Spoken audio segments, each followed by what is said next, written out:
Good evening and welcome to Experience Bar, where we're turning video games into cocktails. My name is Jack and I'll be your bartender this evening as I show you how to make a drink that even the most hardened root-shooting adventurer couldn't say no to. Bloodwort from Remnant from the Ashes. Let's get started.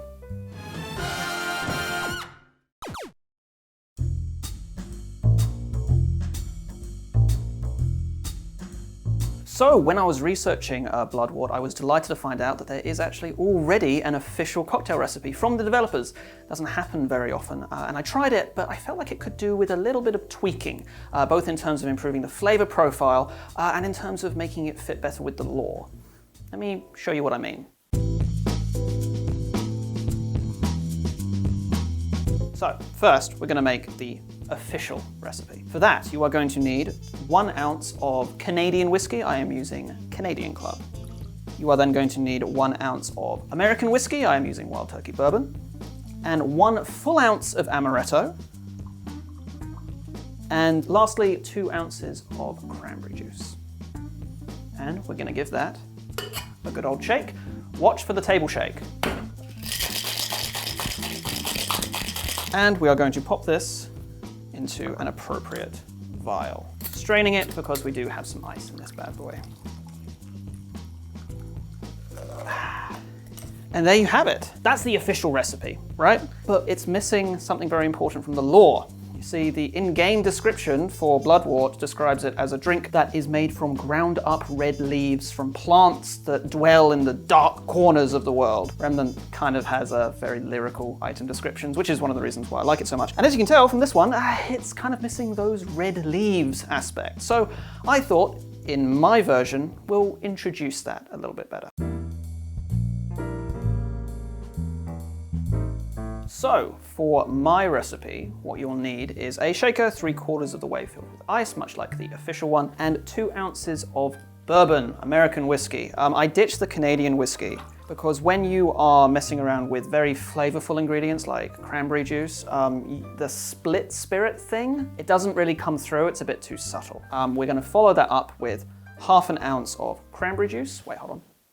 Nope, that's the Campari. I'm gonna follow that up with 1/2 ounce of cranberry juice and 1/2 ounce of Amaretto. I really liked the addition of the Amaretto and Cranberry to the drink in the official one. I like the fruit and nut interplay, but I've toned them back a little bit. I don't think you need 2 ounces of cranberry and a full ounce of Amaretto. They end up completely dominating the drink. And we're going to finish this off with 1/2 ounce of Campari. So like I said, the in-game description talks about this drink as having red leaves ground up, kind of a medicinal flavor. Campari, being an Italian Amaro, has a bunch of botanicals used in its creation, seeds, roots, and of course, leaves. So I feel like this is slightly more in keeping with the drink. Interestingly, there is actually something that's kind of like a bitter aperitif, like Campari, in Germany called Bloodwort, which is made from a root called bloodroot, right? And it's bright red, so that might be where they got the name from. But you can't actually get it anywhere very easily outside of Germany. So I've substituted Campari because it's easier to get, and I feel like it's probably got a similar-ish taste profile. Anyway, I'm gonna give this a shake. And just like the official recipe, we are going to strain this into a bottle. We are actually going to double strain it. The official recipe doesn't say to do that, but generally it's a good idea to do so, so you get the last little remnants of the ice flakes out. And there you have it, my take on Bloodwort from Remnants from the Ashes. And here's to all our patrons who make these drinks happen. In particular, today's patron shout out is for C. Hallman. Thanks for the drink, mate. Cheers. Yeah.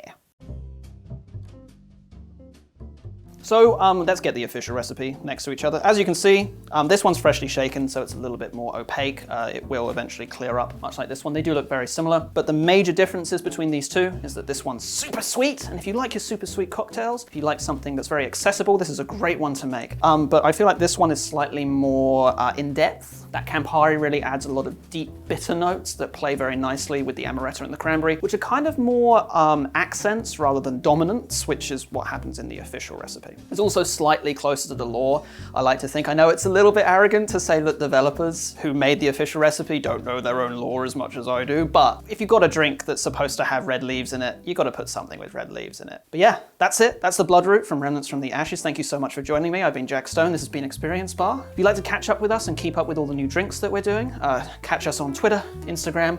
We've got a subreddit and a Discord and a Facebook page. We've got kind of everything. If you are there, we are there too. We're creating new content every couple of weeks, so hope to see you then. But until then, cheers.